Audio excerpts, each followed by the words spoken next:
राधे राधे भक्तों। हमारा मन बहुत चंचल है।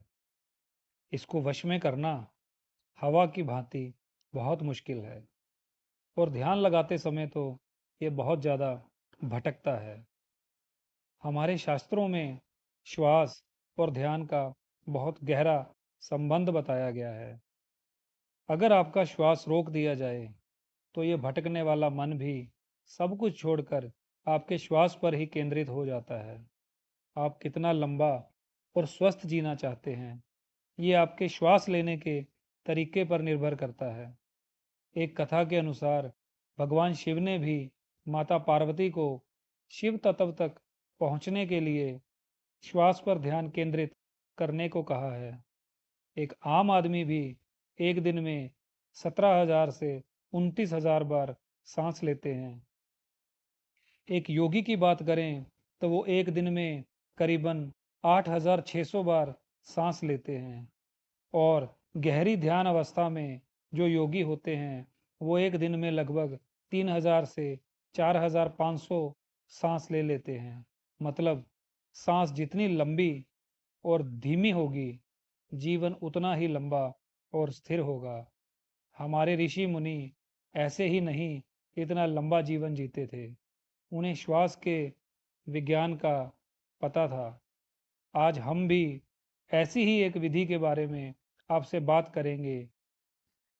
तो आइए शुरू करते हैं एक कहानी के साथ। बहुत समय पहले हिमालय की गुफाओं में ऋषि मुनि ध्यान में बैठे रहते थे। वे घंटों, कभी-कभी दिनों तक भी स्थिर रहते। लोगों को आश्चर्य होता, ये बिना भोजन, बिना जल और यहाँ तक कि बिना सांस लिए कैसे जीवित रहते हैं। ऐसा ही एक प्रश्न राजा जनक ने एक बार महर्षि अष्टावक्र से पूछा। मुस्कुराते हुए अष्टावक्र ने कहा, राजन, जब तक मनुष्य सांसों का दास है वह जीवन और मृत्यु के बंधन में है, पर जब वह सांस को साध लेता है तब अमरत्व का अनुभव करता है।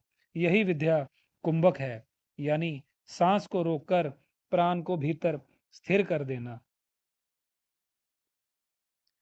कुंभ का अर्थ है घड़ा और कुंभक का अर्थ है सांस को रोककर शरीर को घड़े जैसा स्थिर बना लेना।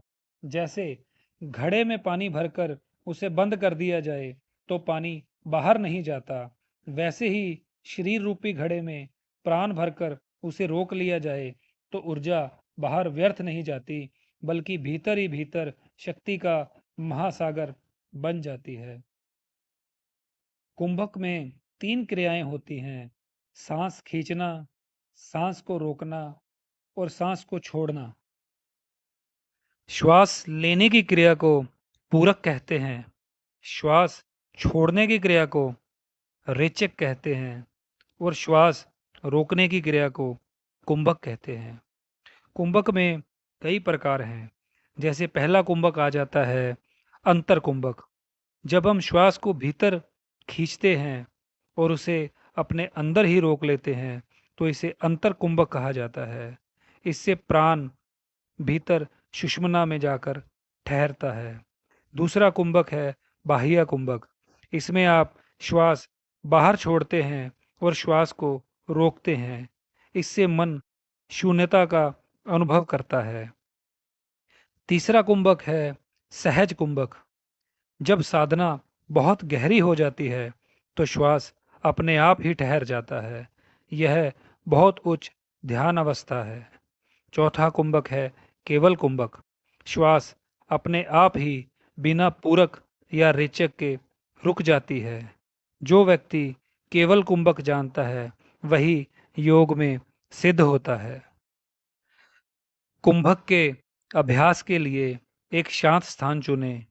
पद्मासन या सुखासन में बैठें। अपनी रीढ़ सीधी रखें। मन को शांत करें और धीरे धीरे गहरी सांस लें। अब सांस को रोकें। यही अंतः कुंभक है।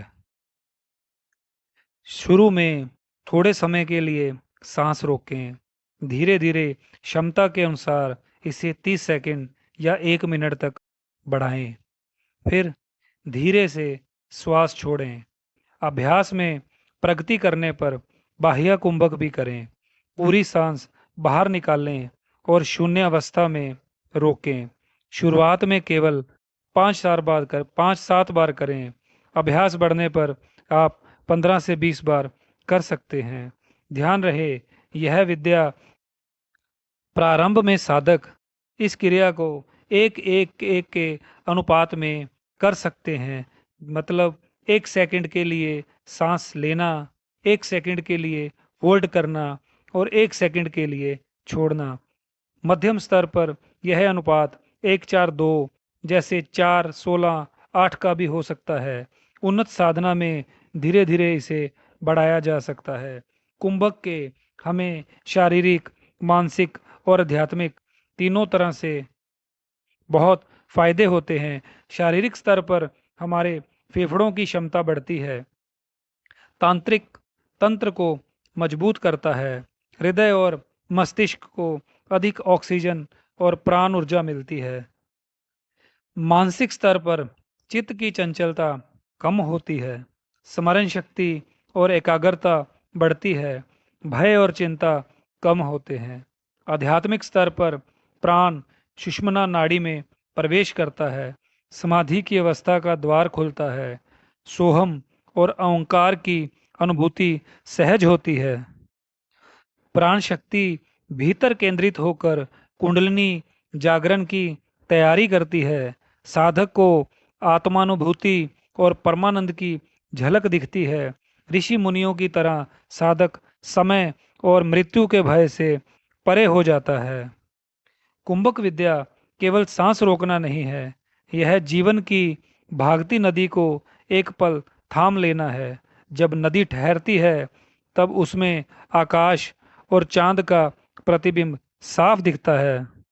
उसी तरह जब सांस ठहरती है, मन रुकता है, तब आत्मा का प्रकाश स्वयं ही प्रकट हो जाता है। यही कारण है कि योगी मृत्यु के समय भी मुस्कुराते हैं। यही है अमृतत्व का पहला अनुभव। राधे राधे।